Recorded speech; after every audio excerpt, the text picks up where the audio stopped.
Okay, so in previous class we are already discussed few points that is related to cyber forensics and computer forensics. Like हमने समझा था कि what is computer forensics, that is a branch of cyber forensics as well as a digital forensics, and in that we are basically gather the evidence, yeah, find out the evidence into the systems as well as the electronic computing devices as well as the electronic gadgets.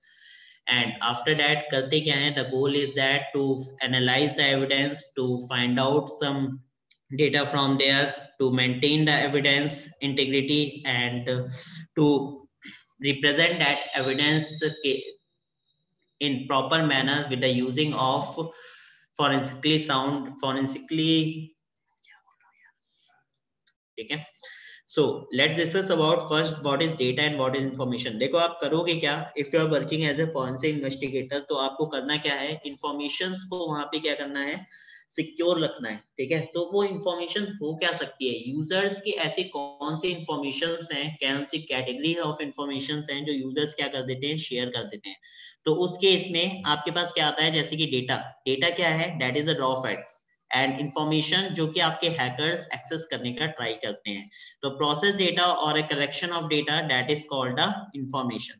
So we can say that information अगर हम explain करना चाहें तो informations को हम ऐसे बता सकते हैं, once you have to extract any type of useful knowledge from the data, so we can say that that is a information. तो उसको हम क्या बोलते हैं, information बोलते हैं. Now let's we discuss about the types of information. तो types of information की अगर बात करें, सबसे पहले होती है confidential information, then financial information, health information and the personal information. यहाँ पे 4 कैटेगरीज हैं इंफॉर्मेशन की जिनको डिफाइन किया गया है. सबसे पहली है confidential, such type of information you don't want to, या users don't want to share with anyone very easily. So that type of information are basically called as a confidential information, right? Sir raw facts मतलब क्या है?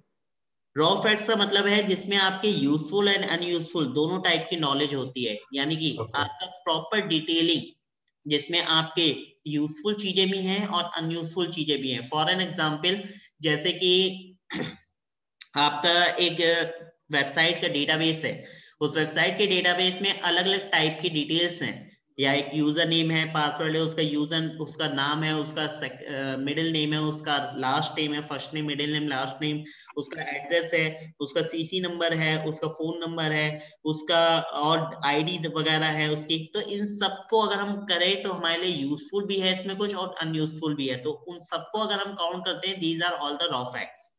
But हम information केवल उसे बोलते हैं जो कि हमारे लिए जूसी हो, जूसी इन द सेंस जो कि हमारे लिए क्या हो, यूजफुल हो. जैसे कि उसके अंदर से यूजर नेम, पासवर्ड निकालना या सीसी क्रेडिट कार्ड डिटेल्स निकालना, these are all the juicy information. तो वो हम वहां से फाइंड आउट कर रहे हैं, तो उसको बोलेंगे हम इंफॉर्मेशन. ठीक है, ओके. नाउ तो ये इंफॉर्मेशन जो है वो अलग अलग कैटेगरी में, जैसे मैंने आपको बताया, confidential, financial, health and personal. तो confidential information like Aadhaar details, password, birth certificate, PAN या अदर एक्सेट्रा एक्सेट्रा, इन सबको क्या बोलते हैं, कॉन्फिडेंशियल इंफॉर्मेशन बोलते हैं. एंड ये कॉन्फिडेंशियल इंफॉर्मेशन जो है वो आपकी डिफरेंट टाइप्स की हो सकती है, जो कि आप यहाँ पे देख रहे हो. अब यूजर्स क्या करते हैं, अगर कोई भी पर्सन है, जो अटैकर हैं, वो इन कॉन्फिडेंशियल इंफॉर्मेशन को गैदर करने का ट्राई करते हैं. कैसे गैदर करते हैं, with the using of different technique and different procedure, जो आपने ऑलरेडी सीएच के अंदर पढ़े होंगे कि कैसे आपकी इंफॉर्मेशन वहां पे गैदर करी जाती है, by the using of phishing attack, by the using of mind manipulation concept, by the using of different fake links, by the using of different fake apps. अलग अलग टेक्निक्स हो सकती हैं जिनके बेसिस पे आपकी इंफॉर्मेशन वहां पे गैदर करी जाती है. अब इसी के लिए गैदर करने के लिए कॉन्फिडेंशियल इंफॉर्मेशन एक और जगह से गैदर करते हैं, जैसे कि आपका प्रॉपर अगर हम बात करें तो आप जैसे किसी फोटो स्टेट शॉप पे गए, वहां पे आपने क्या कराया, फोटो स्टेट कराया. अब फोटो स्टेट में कई बार क्या, बैंकिंग डिटेल्स वो वगैरह, क्या चीज, बैंक डिटेल्स. एग्जैक्टली जो आपकी बैंक डिटेल्स के साथ अटैच्ड होती हैं उन्हें हम क्या बोलते हैं, financial, money related all the details that is included in a financial statement या फाइनेंशियल इंफॉर्मेशन. इसमें आपके स्टेटमेंट्स हो सकते हैं, बैंक के आपके डिटेल्स हो सकते हैं, लॉगिन क्रेडेंशियल्स हो सकते हैं, आपके बैंकिंग के अलग अलग आपके बैंकिंग के पासवर्ड्स हो सकते हैं. तो वो सारी डिटेल्स आपकी क्या कहलाती हैं, फाइनेंशियल डिटेल्स कहलाती हैं. Now the next one, that is a health information. Health information, that is a policy and diseases. Now कई बार क्या होता है कि अटैकर्स क्या काम करते हैं, आपकी हेल्थ इंफॉर्मेशन को चोरी कर लेते हैं। जैसे कि आपने सुना होगा डॉक्टर बत्रा लैब के क्लाइंट्स की डेटे सारी क्या हो गई थी, लीक हो गई थी, है ना। तो वो क्या था, वो आपकी पॉलिसी एंड डिसीजेस के थ्रू था, यानी कि वहां पे उन्होंने क्या किया, हेल्थ इंफॉर्मेशन को चोरी किया। अब इसका यूज कैसे कर सकते हैं, हेल्थ इंफॉर्मेशन अगर किसी पर्सन ने चोरी कर ली तो उसके बाद वो उसका मिसयूज कर सकता है। मिसयूज के लिए वो वहां से डेटा निकाल सकता है। डेटा में अब उसे पता चल गया कि इस बंदे ने ये वाला इंश्योरेंस ले रखा है, सपोज दैट HDFC से उसने लाइफ इंश्योरेंस करा रखा है। अब मैं आपको एक लिंक सेंड करता हूँ, मेल करता हूँ कि your HDFC life insurance premium is due, please fill your premium, otherwise, या फिर your premium account amount is 16,000 and our company will provide you some discount till 31st Jan, right, इस तरीके से। तो उसमें क्या है कि अगर आपको वहां पे एक लिंक मिलेगा, you just click on this link and उसके बाद आप वहां से क्या कर सकते हो, पेमेंट करो, तो आपको लगभग 2-3 हजार रुपए का हम एक्स्ट्रा डिस्काउंट देंगे। लोग क्या करते हैं, उन डिस्काउंट्स को बचाने के चक्कर में पेमेंट करना सही समझते हैं और कर देते हैं। तो उस केस में क्या होता है, वहां पे उनके जो हेल्थ इंफॉर्मेशन है वो लीक हो जाती है, ठीक है। ओके। अच्छा, फॉरेंसिक इन्वेस्टिगेटर का काम केवल इतना ही नहीं होता है कि वो इन इंफॉर्मेशन को पता लगाए, उसका काम ये भी है कि वो क्या काम करे कि इनके काउंटर मेजर्स कैसे कर सकते हैं, उनको भी हैंडल करे। हम यहाँ पे 3 तरीके की इन्वेस्टिगेशन समझेंगे जिनको हम करेंगे भी, that is the civil investigation, criminal investigation and administrative investigation. तीनों के बारे में थोड़ा थोड़ा आपको डिफाइन कर देता हूँ। सिविल इन्वेस्टिगेशन जो होती है वो बेसिकली आम जनता के ऊपर होती है, जिसमें डोमेस्टिक वायलेंस के सबसे ज्यादा केसेस होते हैं या फिर मनी एक्सटॉर्शन के सबसे ज्यादा केसेस होते हैं। कौन सी होती है आपकी, नॉर्मल सिविल इन्वेस्टिगेशन होती है। क्रिमिनल इन्वेस्टिगेशन, जहां पे कोई क्राइम हुआ हो, ऐसा क्राइम हुआ जिससे किसी की डेथ हो रही हो, तो वहां पे जो आपकी इन्वेस्टिगेशन होती है उसे बोलते हैं आपकी क्रिमिनल इन्वेस्टिगेशन। एंड जो लास्ट वन होती है उसे बोलते हैं आपकी क्या, थर्ड टाइप एडमिनिस्ट्रेटिव इन्वेस्टिगेशन, जो आपकी परफॉर्म करी जाती है ऑर्गेनाइजेशंस के ऊपर। यानी ऑर्गेनाइजेशन के अंदर जो बंदा है वो क्या काम कर रहा है, कैसे काम कर रहा है, एंड पर्टिकुलर वो हो सकता है। एडमिनिस्ट्रेटिव इन्वेस्टिगेशन तभी करी जाती है जब ऑर्गेनाइजेशन की तरफ से कोई प्रॉब्लम हो या फिर एम्प्लॉय की तरफ से कोई इश्यूज क्रिएट हो रहे हो। तो दोनों रीजंस हो सकते हैं, या तो एम्प्लॉय की तरफ से प्रॉब्लम्स होंगी या तो आपकी कंपनी की तरफ से। तो ऑर्गेनाइजेशन बेस पे इन्वेस्टिगेशन करना एंड काउंटर मेजर्स बताना, this is a part of forensic investigation. तो यहाँ पे हम जो अपनी कंप्यूटर हैकिंग का फॉरेंसिक इन्वेस्टिगेशन करेंगे, उसमें हम दोनों चीजें देखेंगे कि अटैकर्स को ट्रैप कैसे कर सकते हैं, यानी कि अपने डिफरेंट टाइप्स का अगर कोई अटैक हुआ है तो उसको पता लगा कि क्या क्या वहां से है वो कैसे करते हैं, एंड साथ में उनको काउंटर मेजर्स उनके क्या हो सकते हैं जिनसे हम बच सकते हैं। तो इसके अलग अलग टेक्निक आएंगी जो कि वेब रिलेटेड भी होंगी, मोबाइल रिलेटेड भी होंगी।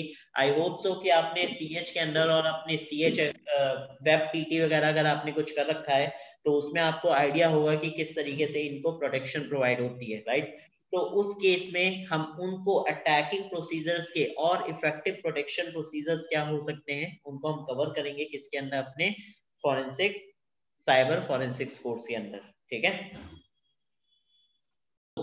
The most effective ways to perform the cyber terrorism, that is the email conversation, telephonic conversation and the gaming platform. So I hope so guys you have a better knowledge about like कि आपने CH के अंदर ये चीजें पढ़ी होंगी कि email conversation से आप किस तरीके से क्राइम कर सकते हो, टेलीफोनिक कन्वर्सेशन से कैसे कर सकते हो, and the gaming platform, right. पढ़ा था आप लोगों ने? Yes sir. Sir gaming platform, हाँ। ओके, सो फिर भी एक बार मैं आपको डिफाइन कर देता हूं कि क्या चीजें हो सकती हैं यहाँ पर। email conversation, suppose that your bank will email you, there is some problem to identify your Aadhaar card, please click on this link and verify your Aadhaar details। इस तरीके का मेल आपके पास आ सकता है, तो वो क्या है, आपकी ईमेल कन्वर्सेशन से हो सकता है परफॉर्म हो रहा हो। या फिर हो सकता है आपको ईमेल आए, there is some problem to access your account in our bank या identify your account in our bank. Please click on this link and verify your account details so the bank is easier to verify your या identify your account details. तो इस तरीके से आपके account details वहां पे verify कर सकते हैं किससे? email conversation की help से, right? Next होता है आपका telephonic conversation. Now what is telephonic conversation? Telephonic conversation is a type of like suppose that ये किसके थ्रू होता है? फ्रीकर्स के थ्रू होता है. कौन से होते हैं? Phreakers. Suppose that person call you and said hello sir I am calling from this car department, कोई भी car department, example of car department, and your card expiry very soon, please confirm your 16-digit number and your expiry date and your pin number that is mentioned on your card, like expiry date and your number जो 16 date का है. After that you will get an OTP on your registered mobile number. Once you have to share me the OTP, your card renew for the lifetime. So these type of activity is basically done by the attackers to perform the cyber terrorism. तो ये कई लोगों के ऊपर हो सकता है जिसकी वजह से क्या हो सकता है, लोगों का आप डेटा निकाल लो, यानी कि उनके पैसे गायब कर दो और उसके बाद वो क्या कर ले, सुसाइड कर ले. तो इस टाइप की एक्टिविटी लोगों ने करी है. दैट्स व्हाई जो टेलीफोनिक कन्वर्सेशंस है that is very harm in cyber security. तो उसमें क्या है, साइबर टेररिज्म में आपकी टेलीफोनिक कन्वर्सेशंस भी आती हैं. कई बार साइबर टेररिज्म में टेलीफोनिक कन्वर्सेशन इस तरीके से भी होती है. सपोज दैट जैसे आपको ईमेल आया था, there is some problem to access your account, है ना, या identify your account, please confirm your details, इस तरीके से हो सकती है. या फिर जॉब अपॉर्चुनिटीज की हेल्प से हो सकती है ना, कि अगर आप बिजनेस करते हो तो बिजनेस की डिटेल्स ले लेंगे, अगर आप जॉब करते हो तो आपकी जॉब की, like we are providing a new job profile according to your profile details, right, उनके बेसिस पे. तो वहां पे क्या होगा, टेलीफोनिक कन्वर्सेशन हो सकती है. तो ये सारे वेज होते हैं जिनके बेसिस पे हम क्या कर सकते हैं, साइबर टेररिज्म को वहां पे परफॉर्म करते हैं. नेक्स्ट होता है that is gaming platform. Now what is that gaming platform? Gaming platform के थ्रू आप किसी को भी साइबर टेररिज्म परफॉर्म कर सकते हो. For an example, this is the introduction part of cyber forensic जो हमने यहाँ पे कवर किया है. अब इसके बाद हमारा जो नेक्स्ट पार्ट आएगा that is the cyber loss, कि आपके पर्टिकुलर कोई भी इन्वेस्टिगेशन है, अगर आप एक फॉरेंसिक इन्वेस्टिगेटर हो तो firstly you need to know the cyber laws. कोई भी क्राइम होता है तो उसमें आपको पता होना चाहिए कि यहाँ पे कौन सा साइबर लॉ लगने वाला है. ठीक है. If you are working as a forensic investigator, so जब आप चेन ऑफ कस्टडी क्रिएट करते हो, पूरी प्रोसेस करके एविडेंस को फाइंड आउट करते हो, क्लूज को गैदर करते हो, वहां से निकालते हो, फाइंड्स करते हो, एंड उसके बाद आपको क्या करना होता है, फिर आप जब पूरी रिपोर्ट जनरेट करते हो तो उसमें आपको बताना होता है कि आपकी डिमांड क्या क्या है, कि जो विक्टिम है, जो पिटेटर है एक्चुअल में अपराधी है, उसके ऊपर आप क्या क्या, कौन कौन से क्राइम्स इसमें लगेंगे. तो at least you need to know कि अगर विक्टिम अटैकर अगर इस तरीके का, प्रेडेटर इस तरीके का कोई भी एक्टिविटी करता है that is related to malicious, तो वहां पे उसके ऊपर ये सारे अटैक्स लग सकते हैं, ये सारे सेक्शंस उसके ऊपर लगेंगे. ठीक है. सो वो आपको क्या करना है, यहाँ पे ध्यान में रखना है. उस केस में under the section 66B you will get the imprisonment of 3 years as well as you need to pay the fine up to 1 lakh rupees. तो चोरी का सामान खरीदना और बेचना दोनों ही लीगल होता है. ठीक है. अंडर द सेक्शन 66C आपको बताता है that is the identity theft and using password of another person. अगर आप किसी भी अनदर पर्सन का पासवर्ड यूज करते हो, जैसे कि आपने शायद सीएच के अंदर एक वल्नरेबिलिटी पढ़ी होगी that is the name of IDOR, पढ़ी थी?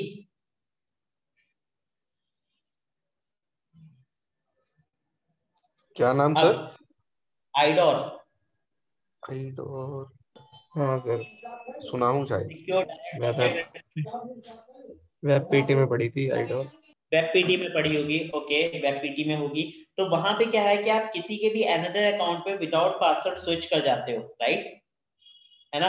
तो वो जो है वो किस तरीके से होता है, वो बेसिकली आपका विदाउट पासवर्ड, वो तो वल्नरेबिलिटी है, बट सपोज करो आपने किसी का पासवर्ड यूज कर लिया, है ना, किसी का पासवर्ड आपने गैदर कर लिया और उसके अकाउंट में लॉग इन करते हो और उसकी आइडेंटिटी से उसके अकाउंट को यूज करते हो. Like suppose that you are just getting the password of facebook.com of any user, और उसके बाद आपने उसके अकाउंट से लॉगिन किया और उसका अकाउंट यूज कर रहे हो, so you will get a punishment by the under section 66C of imprisonment of 3 years as well as you need to pay the fine up to 1 lakh rupees। तो आपको ये भरना पड़ सकता है, ठीक है। तो मेक श्योर कि आप इस टाइप की कोई भी एक्टिविटी ना करो। 66D आपको बोलता है cheating using computer resources like phreakers. So I already giving you example like phreakers, right, किस तरीके से काम करते हैं बता चुका हूं, है ना। तो अगर आप इस तरीके की कोई भी एक्टिविटी करते हो दैट इज रिलेटेड टू फ्रीकर्स, तो उस केस में आपके ऊपर इम्प्रिजनमेंट हो सकती है, आपको मिल सकती है 3 साल की, as well as you need to pay the fine up to 1 lakh rupees.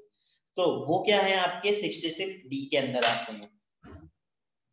तो अपने साइबर टेररिज्म से बचना है तो मेक श्योर कि आप इस टाइप की कोई भी एक्टिविटी न करो, अदरवाइज अगर आप साइबर टेररिज्म के उसमें फंसते हो तो वहां पे आपको इम्प्रिजनमेंट हो सकती है लाइफ टाइम की। नेक्स्ट होता है 67। 67 आपको बोलता है publishing information which is options in electronic form. अब अगर आपको याद हो एग्जांपल जो मैंने आपको बताया था फ्री उसका क्या कहते हैं हैक्टिविज्म का,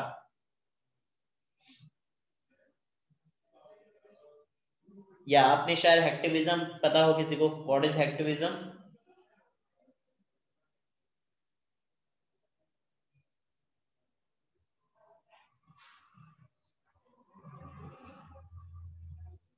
Anyone can tell me what is hacktivism?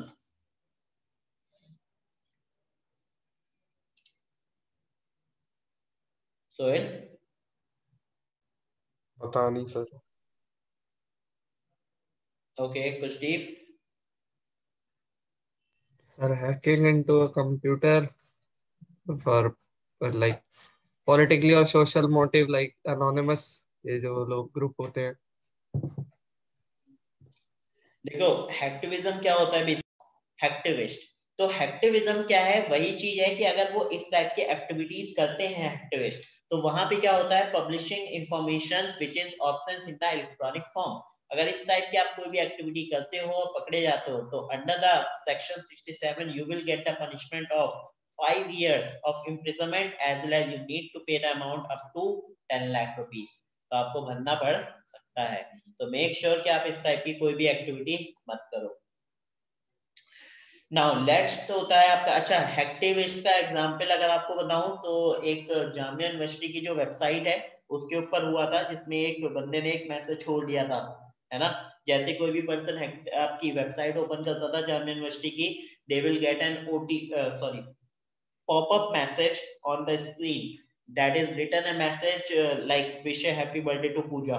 So this kind of thing is basically done by the hacktivist and यही आपका क्या कहलाता है, प्रॉपर हैक्टिविज्म में यूज होती है टर्म्स।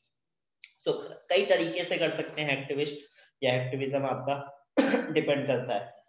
सेक्शन 67A आपको बोलता है publishing image containing sexual acts.